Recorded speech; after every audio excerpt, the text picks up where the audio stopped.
Good morning, students. I'm bombarding you with videos at the moment, but I think it's necessary.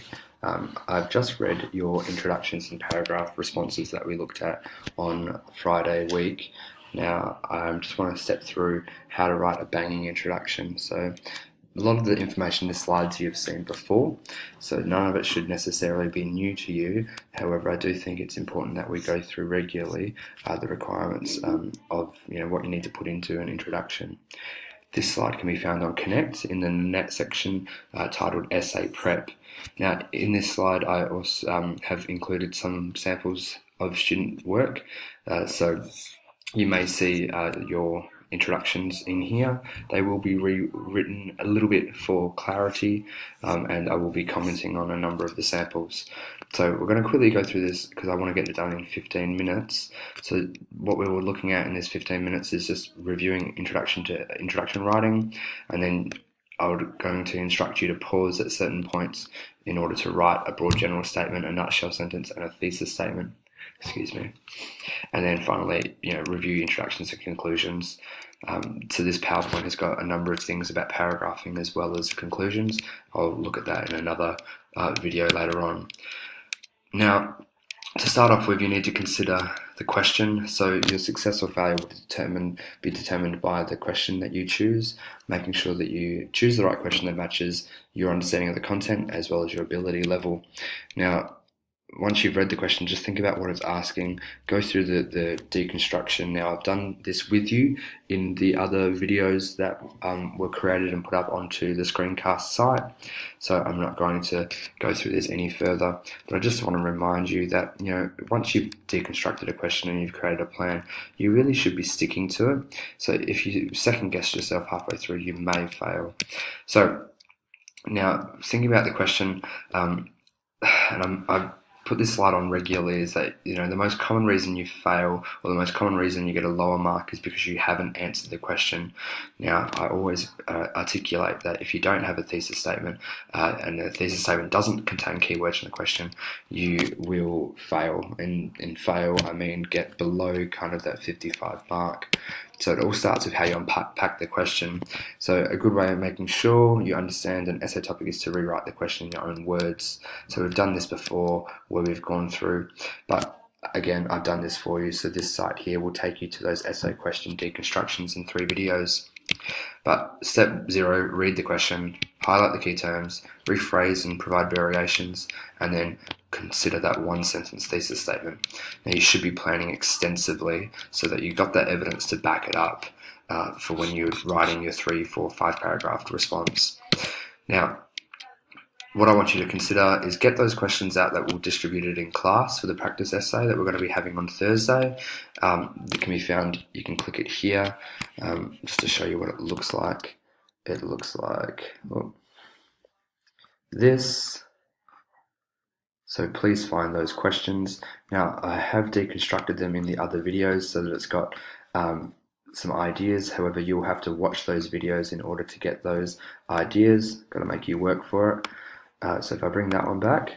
Now, remember that when we do an introduction, we're starting off broad and then we're narrowing down into the thesis statement. So we want something to engage the reader or engage the marker that sets you apart. So we start off with a broad general statement. Then, as you can see here, it funnels down, nutshell, narrowing down to your thesis statement, which includes words from the questions. So start with something powerful or a punchy statement. It's the first thing that we as markers read, and if you're simply writing in the net or in BlackRock, kill me, it's boring. You need to do something to set yourself apart. So it will set the tone of your essay as well as the direction, and then try to avoid just bland restatements of the statement. So don't just rewrite the statement if it's a statement question, and never start with "in this essay." So your broad general statements should introduce the topic in a general way. So if you look here, texts are often constructed in a way that represents a variety of voices. Ineffective. Doesn't really tell me anything about where you're going, not particularly engaging.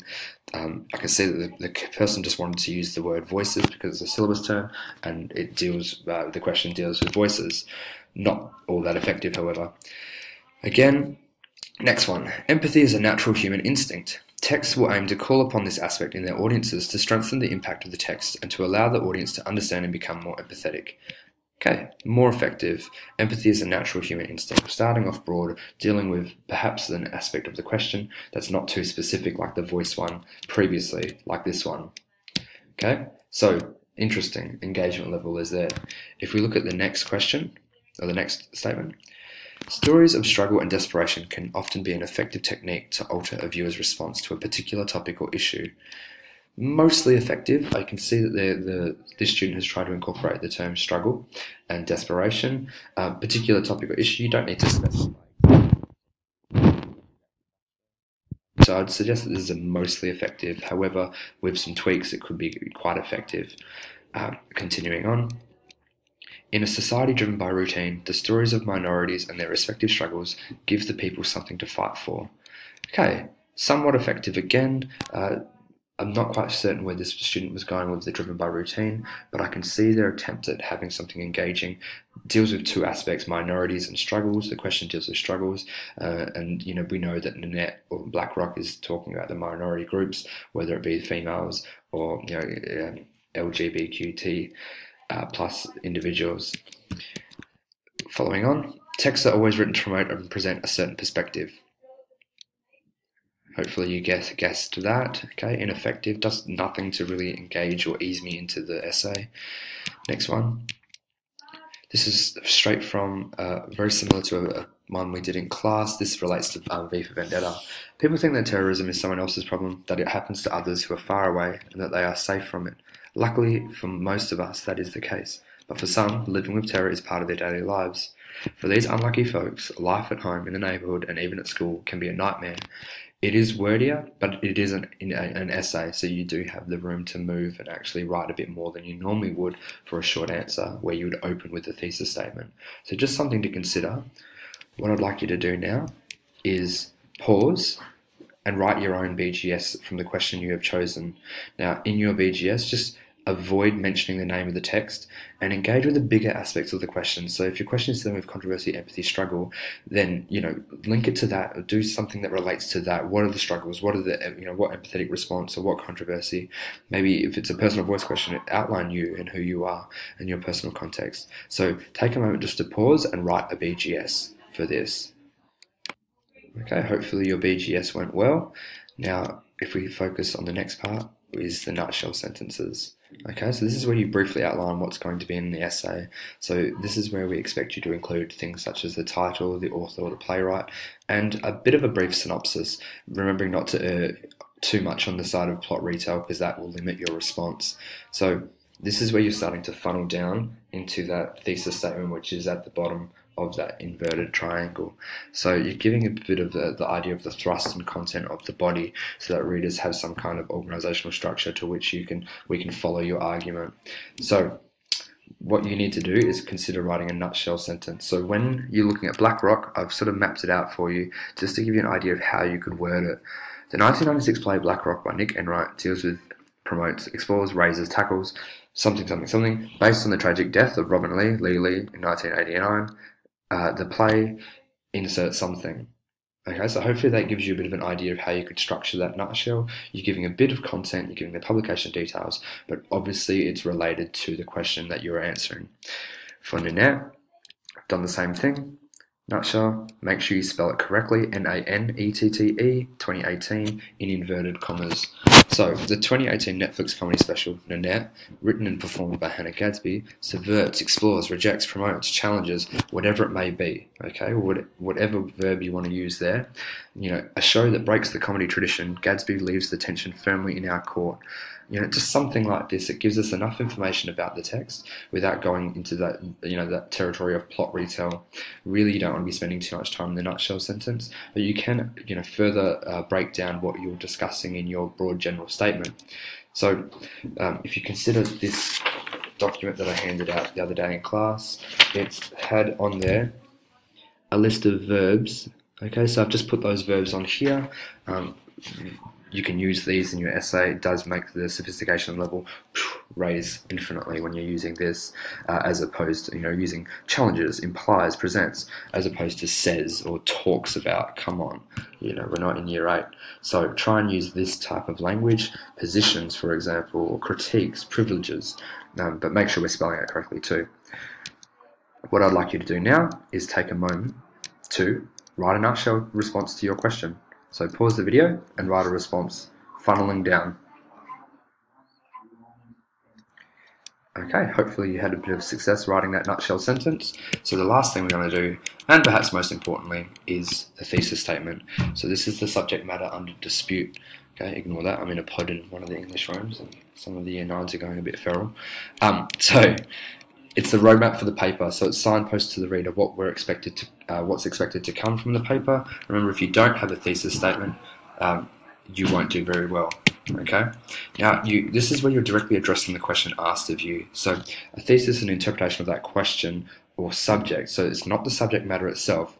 So if the subject matter or topic of an essay could be about toxic masculinity, but that's simply the subject or the topic, what is it the author is saying or suggesting about toxic masculinity or voice that the playwright or author or performer is, putting forward?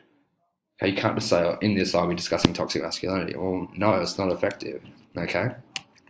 So you're making a claim that others might dispute. So you're presenting an argument, and it's normally just one sentence argument. Okay. Now, in that argument, you should be including keyword, double animation, keywords from the question. So let's have a look at these ones. Both Nick Enright's play Black Rock and Hannah Gadsby's Netflix comedy special Nanette use stories of struggle through conventions such as plot and anecdotes to strengthen the messages of the need for equality and the dangers of male dominance. Bit wordy, but mostly effective. Moving forward. By promoting her perspective, we see her values and attitudes being expressed throughout the telling of her story. Vague, it's not specific enough. What perspective and what is being promoted? What attitudes are being promoted? Okay? I know where the student is going, however, I need more.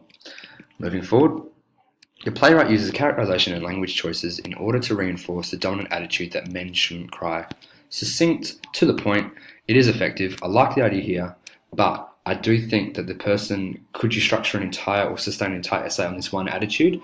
So perhaps we could rephrase the men shouldn't cry aspect. However, I do like where this student was going here.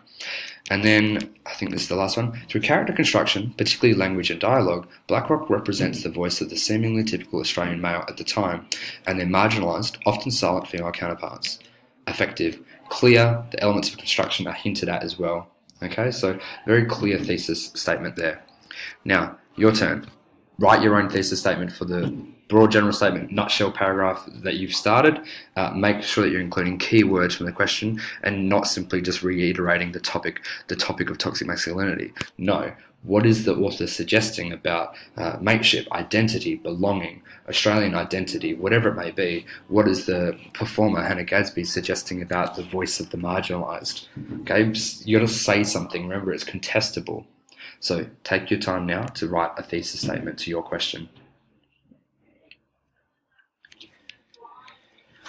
Now, hopefully you've written a thesis statement and hopefully it is succinct. So you should have what looks like on the page about half a page of writing for your introduction, opening with a broad general statement. Okay. Now, there we go. That should be a banging essay introduction. Now, further into this PowerPoint, you'll see that I've got some slides relating to paragraph structure. You've seen this in class. I've given you an example that we looked at from V for Vendetta. Good to bring that up, am I right? Okay, so we're not forgetting. Notice how it is structured. TSPQE. This is where the analysis is. The quote example and the explanation. That's where the money is, okay? Now, I'm just going to leave it there for now, but I do want you to consider these questions of your thesis statement, okay? Did I answer the question? Have you taken a position? Is it specific enough? And does it pass the so what test? Okay? So thank you for listening, and I look forward to reading those introductions tomorrow.